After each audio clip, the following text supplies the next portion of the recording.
जय श्री कृष्णा। राधे राधे।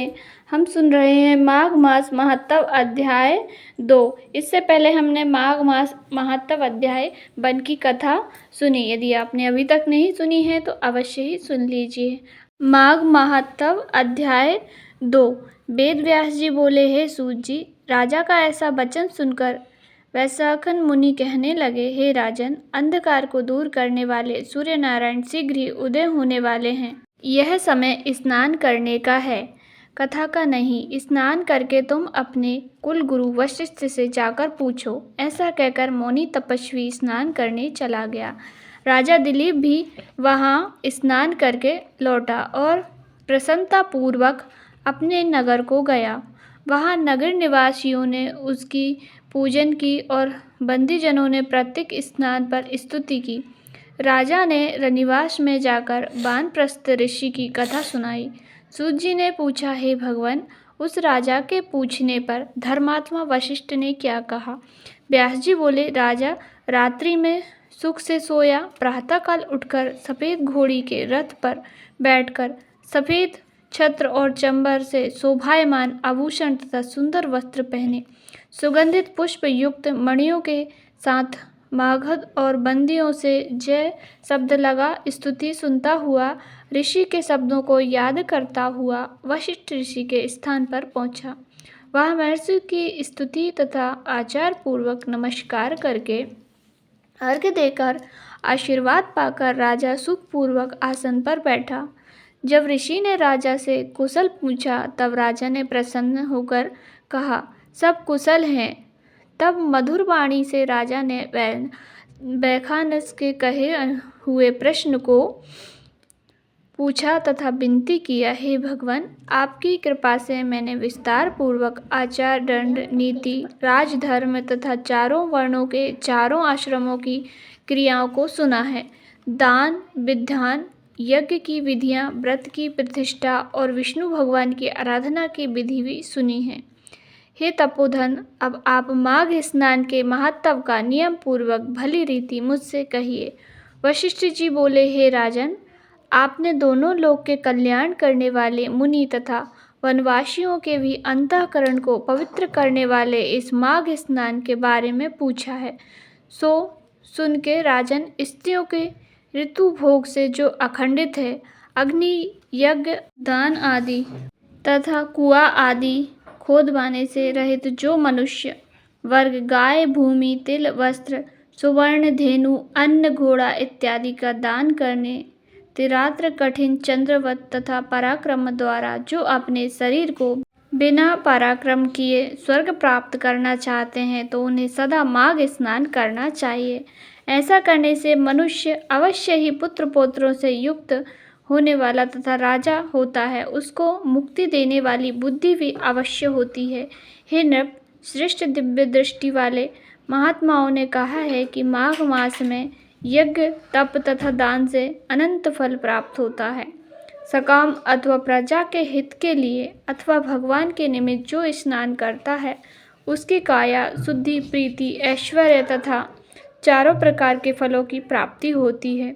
अदिति ने 12 वर्ष तक मकर संक्रांति में अन्न त्याग कर माघ मास में स्नान किया।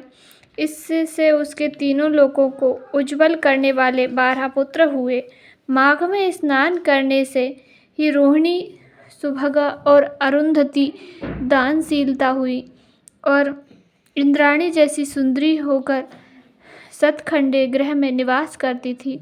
जो शोभा युक्त यहाँ रूपवंती स्त्रियां रहती थीं, मंगलचार वेद ध्वनि होती थी तथा विद्वान ब्राह्मणों से संपन्न था। जो मकर संक्रांति में स्नान करते हैं और देवताओं का पूजन करते हैं, वे अतिथियों से परिपूर्ण ऐसे सुंदर घर में रहते हैं। वह मनुष्य धन्य है जिन्होंने माघ में बहुत सा दान व भगवान मधुसूदन का पूजन किया तथा इष्ट वस्तु का दान तथा व्रत नियमों का पालन किया। माघ मास काम मूल फल से निष्काम और सदा मोक्ष देने वाला होता है। जो दान करने वालों को, वन में तपस्या करने वालों को तथा अतिथि भक्तों को प्राप्त होते हैं, वे सदा माघ करने वाले को प्राप्त होते हैं। पुण्य क्षीण होने पर मनुष्य स्वर्ग से वापस आते हैं, परंतु माघ स्नान करने वाले स्वर्ग से वापस नहीं लौटते।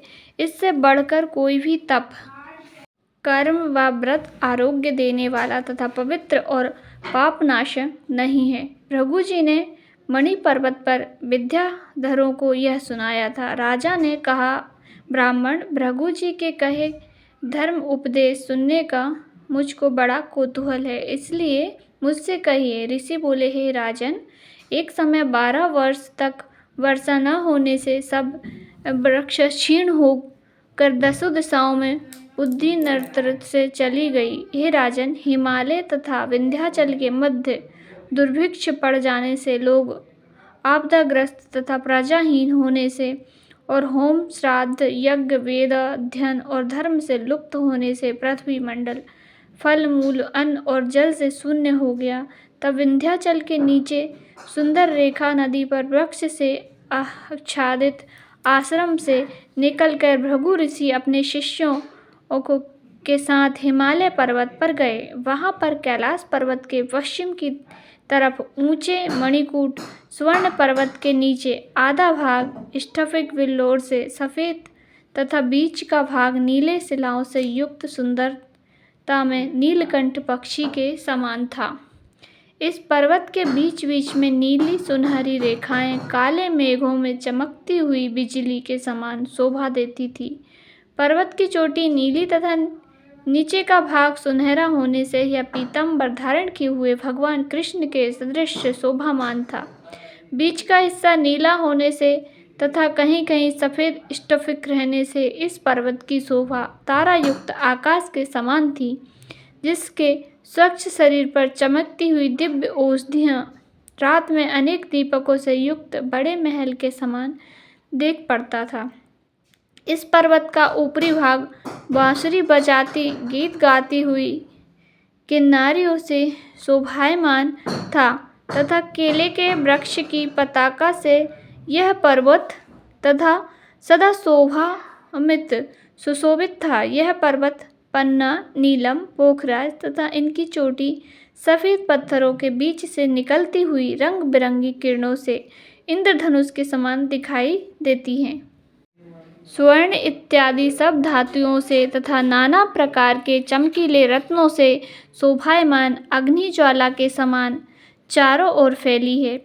इस पर्वत के बीचों बीच कंदराओं में आकर काम पीड़ित विद्याधरी अपने पतियों के साथ रमण करती है।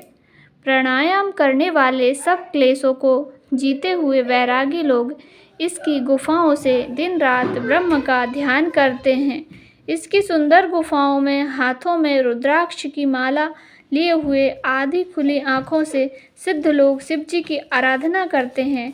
सब दिशाओं में मंद मंद सुगंध शीतल वायु चल रही और गिरते हुए झरनों को जल सदा सुंदर शब्द करता है। जंगली हाथी अपने बच्चों के साथ पर्वत के नीचे भाग पर खेल रहे हैं तथा कस्तूरी वाले मृग और रंग बिरंगे हिरणों के झुंड वहां पर कीड़ा करते रहते हैं।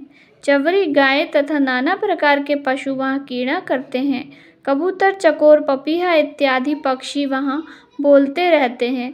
यह पर्वत सदा राजहंस तथा मयूरों से शोभायमान दिख पड़ता है। इसी से यह सुनहरी चोटी का पर्वत हेमकूट कहलाता है।